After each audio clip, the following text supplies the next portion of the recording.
Ya, assalamualaikum warahmatullahi wabarakatuh. Pada video kali ini ditujukan untuk pemenuhan nilai ujian akhir semester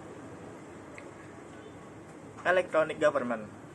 Sebelum itu perkenalkan dahulu, nama saya Ginandri Rahmat Kafid dari kelas 3C Administrasi Publik, mata kuliah Electronic Government, FISIP Untrita.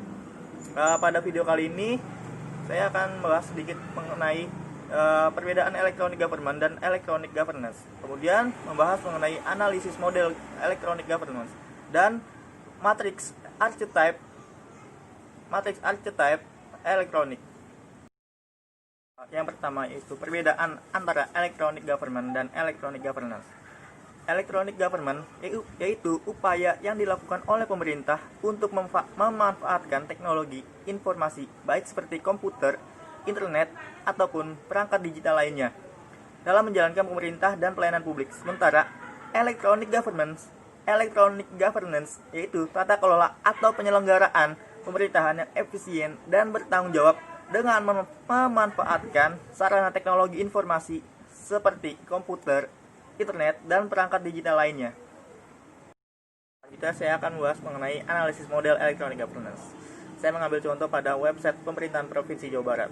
Website ini dibuat oleh pemerintahan Provinsi Jawa Barat untuk mempermudah masyarakat Provinsi Jawa Barat untuk mendapatkan informasi dan atau berita terkait dengan Jawa Barat, menyampaikan aspirasi dan berkomunikasi dengan pemerintah.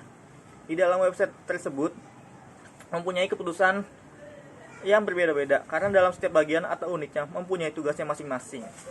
Pada website pemerintahan Provinsi Jawa Barat menggunakan model bisnis monarki karena pada pengambilan keputusannya hanya melibatkan top manager saja. Kemudian untuk mewujudkan visi misinya yaitu melayani masyarakat Provinsi Jawa Barat, maka diperlukan pola komunikasi dua arah antara masyarakat dan organisasi. Diperlukan peran manajer yang mengatur top down dalam organisasi sehingga tipe tata kelola Provinsi Jawa Barat adalah bisnis monarki. Itu mengenai matrix archetype elektronik.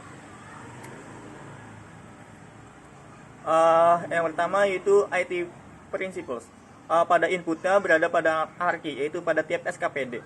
Kemudian decisionnya berada pada anarki, yaitu pada tiap SKPD juga. Kenapa masuk dalam anarki? Karena pada pengklarifikasian peranan IT hanya melibatkan kalangan tertentu saja, yaitu tiap SKPD. Kemudian IT arsitektur. Pada inputnya berada pada IT monarki, yaitu Diskominfo.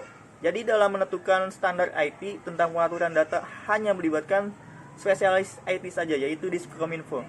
Kemudian pada decisionnya berada pada bisnis monarki, yaitu gubernur, karena hanya melibatkan top manager saja. Kemudian IT infrastruktur. Pada inputnya berada pada anarki, yaitu tiap SKPD. Jadi dalam menentukan bagian dan pelayanan yang diberikan hanya melibatkan kalangan tertentu saja, yaitu IT, yaitu tiap SKPD. Kemudian decisionnya berada pada bisnis monarki, yaitu kepala dinas, karena hanya melibatkan top manager saja. Kemudian bisnis application unit. Pada inputnya berada pada anarki, yaitu tiap SKPD. Jadi dalam menentukan kebutuhan organisasi terkait penggunaan IT hanya melibatkan kalangan tertentu saja, yaitu tiap SKPD. Kemudian untuk decisionnya berada pada bisnis monarki, yaitu kepala dinas, karena hanya melibatkan top manager saja. Dan yang terakhir ada IT investment. Pada inputnya berada pada anarki, yaitu tiap SKPD. Jadi dalam menentukan prioritas barang yang akan dibeli dan biaya yang akan dikeluarkan hanya ditentukan oleh kalangan tertentu saja, yaitu tiap SKPD.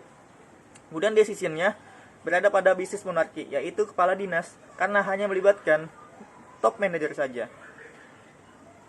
Mungkin hanya itu saja yang dapat saya sampaikan, kurang lebihnya mohon maaf. Wassalamualaikum warahmatullahi wabarakatuh.